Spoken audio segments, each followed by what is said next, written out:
गुलाम नबी आज़ाद और उसके साथी जो भी आज बोल रहे हैं वो भारतीय जनता पार्टी के इशारे पे कांग्रेस को कमजोर करने की एक साजिश कर रहे हैं। गुलाम नबी आज़ाद साहब ने ही रेजोल्यूशन मूव किया था कि सोनिया जी को आगे 2 साल के लिए और नॉमिनेट कर देना चाहिए, चुनाव नहीं होना चाहिए, और ये नॉमिनेशन जो है इससे कांग्रेस मजबूत होगी। तो अभी और समय चाहिए चुनाव करवाने के लिए। ये मैंने खुद उनका वीडियो मैंने देखा है। कांग्रेस आला कमान पार्टी में गुटबाजी की बातों को चाहे कितना भी नजरअंदाज क्यों न कर ले, सच तो आखिर सामने आ ही जाता है। यकीन नहीं आता तो इन तस्वीरों को देखिए। हरियाणा कांग्रेस के 2 पूर्व मंत्री कैसे अपनी ही पार्टी के केंद्रीय नेताओं के खिलाफ मोर्चा खोल कर बैठ गए। कांग्रेस नेता कृष्णमूर्ति हुड्डा और सुभाष बत्रा का कहना है कि गुलाम नबी आजाद, कपिल सिब्बल और आनंद शर्मा पार्टी विरोधी गतिविधियों में शामिल है, उन्हें पार्टी से निकाल देना चाहिए। गुलाम नबी आज़ाद और उसके साथी जो भी आज बोल रहे हैं वो भारतीय जनता पार्टी के इशारे पे कांग्रेस को कमजोर करने की एक साजिश कर रहे हैं, और हम कांग्रेस लीडरशिप से ये मांग करते हैं। हम उनको चिट्ठी भी लिखेंगे, सोनिया जी को, राहुल जी को, और हम मिलेंगे कि ऐसे नेताओं को जिन्होंने हमेशा, वो कई बार हरियाणा के प्रभारी रहे हैं। भाई साहब आप कह रहे थे हरियाणा से उनका क्या कनेक्शन, हरियाणा के प्रभारी रहे हैं, एक बार नहीं 3-4 बार प्रभारी रहे हैं। और हम ये चाहते हैं कि वो बोलना बंद करें। आज ज़रूरत है कांग्रेस को इकट्ठा करने की, आज ज़रूरत है बीजेपी के खिलाफ लड़ने की। आप गुलाम नबी आज़ाद का मुझे दिखा दीजिएगा एक बयान भी, जब उन्होंने मोदी को अटैक किया हो। आनंद शर्मा का दिखा दीजिएगा एक बयान भी। मोदी को तो अटैक नहीं कर रहे, लीडरशिप को अटैक कर रहे हैं। तो हम ये मांग कर रहे हैं कि इनको पार्टी से निकाला जाए, और अगर गुलाम नबी आज़ाद अगर इसी प्रकार बोलते रहे तो हम उनके घर के सामने प्रचंड प्रदर्शन करेंगे, कायदे कानून में रह के।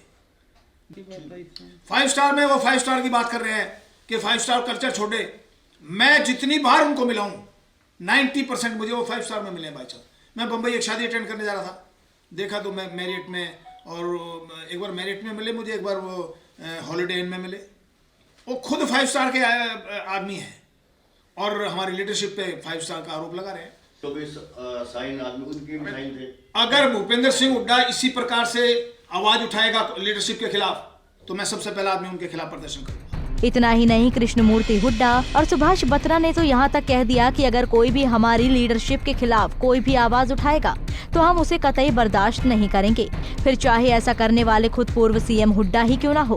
कांग्रेस के नेताओं ने तो तीनों केंद्रीय नेताओं पर बीजेपी के साथ मिलीभगत करने का भी आरोप लगाया है।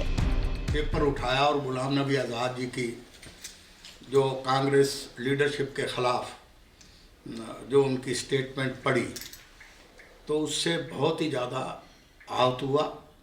उससे पहले कपिल सिब्बल साहब की भी स्टेटमेंट आई।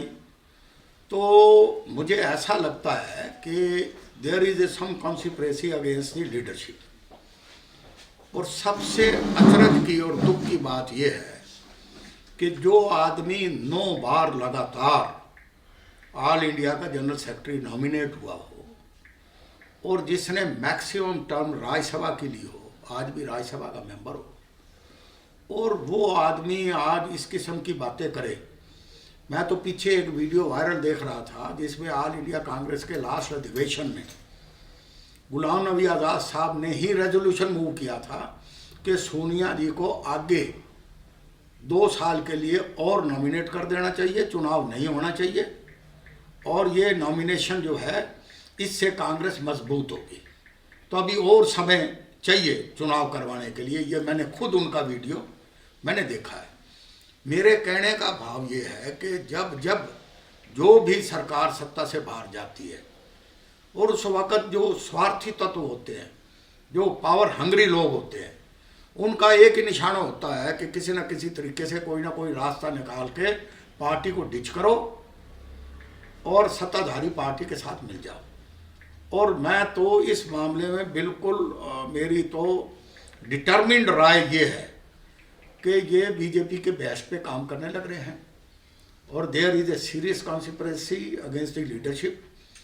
और पीछे भी राहुल जी ने वर्किंग कमेटी की मीटिंग में ये कहा था कि जब मैडम सोनिया जी बीमार थी, गंगाराम हॉस्पिटल में थी, तब इन्होंने लेटर का प्रकरण किया।